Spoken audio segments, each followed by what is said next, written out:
He was the clearest-minded observer of the medieval age, wandering repeatedly between official service and quiet retreat amid the turbulent chaos of the 14th century. Ibn Khaldun witnessed the collapse of worldly prosperity and tasted the bitter disillusionment hidden behind imperial power. Tonight let us walk into the inner world of this great wise soul beneath the soft gentle glow of quiet lamplight. Listen to how he reflected on the rise and fall of civilizations amid broken ruins and calm the restless unease hidden deep within your heart.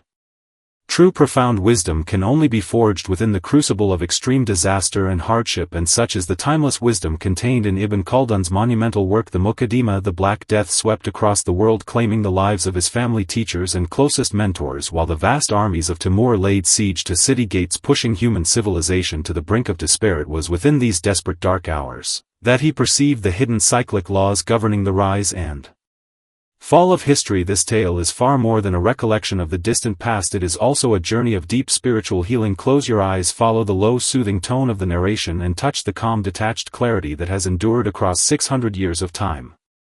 When lofty ambition fades into empty illusion and the whole world trembles beneath the roar of war and fire, Ibn Khaldun chose to reconcile himself with the grand flow of history. His whole life unfolded as an endless cycle of departure and return, a lifelong journey searching for inner balance and spiritual anchorage amid the swirling vortex of political power. Tonight there is no noisy clamor, only the peaceful quiet monologue of an elderly scholar sitting alone in his late-night study, accompanying you across the medieval desert plains and magnificent royal palaces to drift gently into peaceful slumber wrapped in the lingering warmth of a bygone era.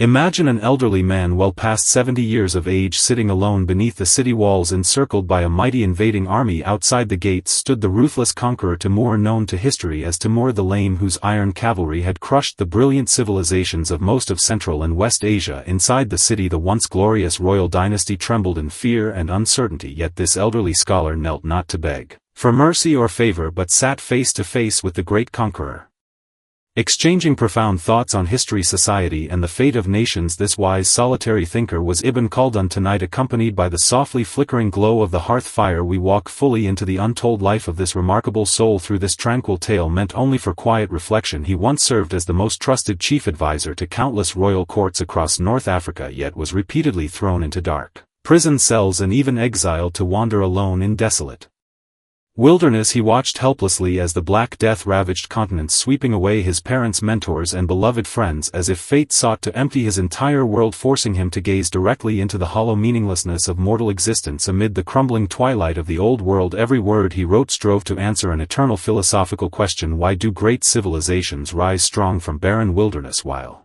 glorious prosperous empires inevitably wither and decay, consumed by internal strife and moral decline?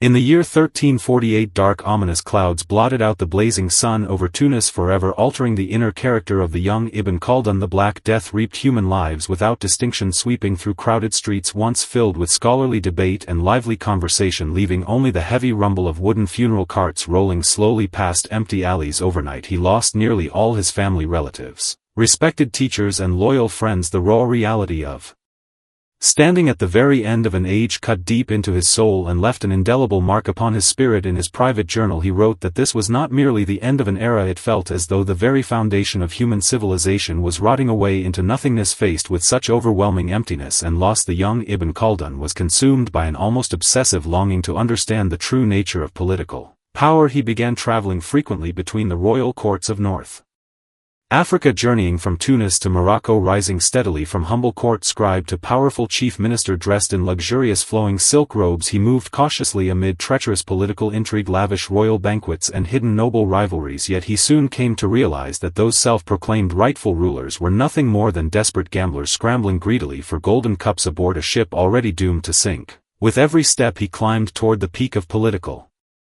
influence, he faced bitter jealousy from ambitious peers and endless suspicion from wary monarchs. This repeated cycle of hope, involvement, disillusionment and withdrawal carved the first crack of profound wisdom into his thoughtful mind.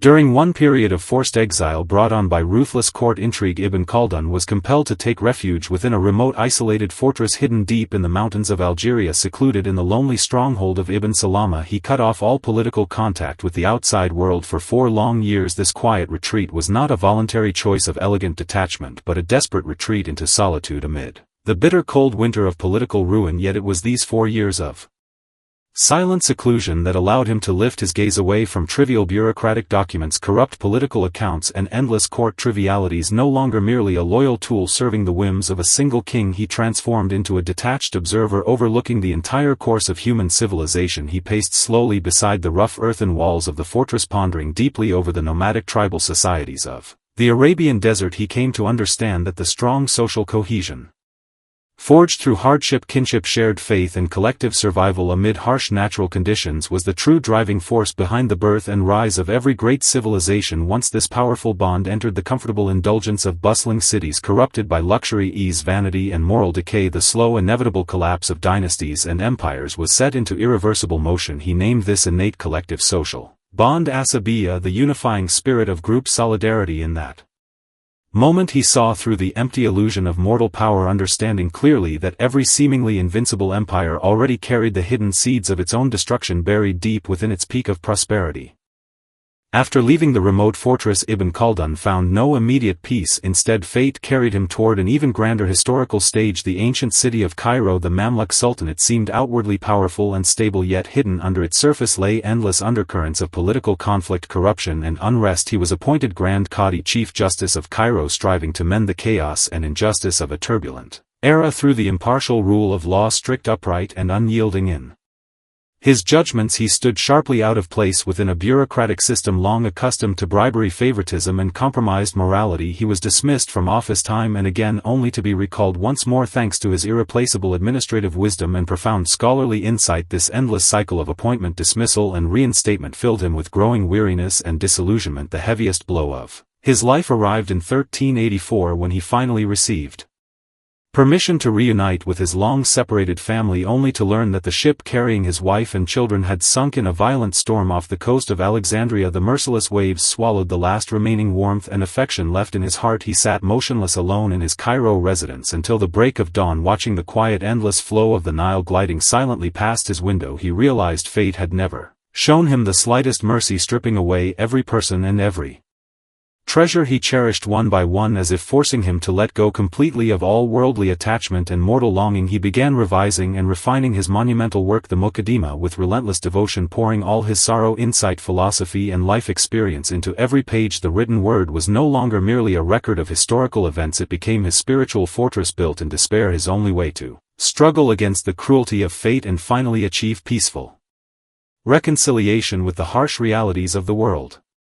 In 1401 the air over Damascus hung heavy with the sharp scent of leather, armor, iron weaponry and fresh blood as Timur's vast Mongol army camped just outside the city gates. Ibn Khaldun, sent as an official envoy from Cairo, was lowered silently down the Damascus city walls by rope under the cover of night to meet the fearsome conqueror. Inside the vast royal tent, two elderly men faced each other in quiet solemnity, one a warrior who conquered nations through brute military might, the other a philosopher who understood the hidden laws of history through profound thought and observation. Timur questioned him closely about the geography, politics and tribal customs of the Maghreb region, yet Ibn Khaldun responded by explaining the unchanging iron laws governing the rise, peak, decline and fall of all human civilizations. Within the fierce, piercing gaze of the conqueror he glimpsed a raw, primal, violent beauty, the ultimate embodiment of the Asabiya group solidarity he had spent decades studying and defining. Through profound wisdom, calm reasoning and careful diplomacy, he preserved his own safety and won a brief reprieve for the people of Damascus. Yet deep within his soul he was filled with quiet sorrow. He knew full well that even this mighty, invincible hero standing before him could never escape the inevitable cycle of decline and decay written into the very fabric of human history. Upon returning to Cairo he declined nearly all social engagements and official duties, spending his remaining years quietly organizing the accumulated wisdom, reflections and life lessons of a lifetime. He no longer worried anxiously over the fate of any single dynasty or ruler, for in his transcendent eyes all the rise and fall of kingdoms were merely fleeting ripples upon the surface of the boundless sea of time. Only the deep undercurrent of historical law flowed eternal and unchanging.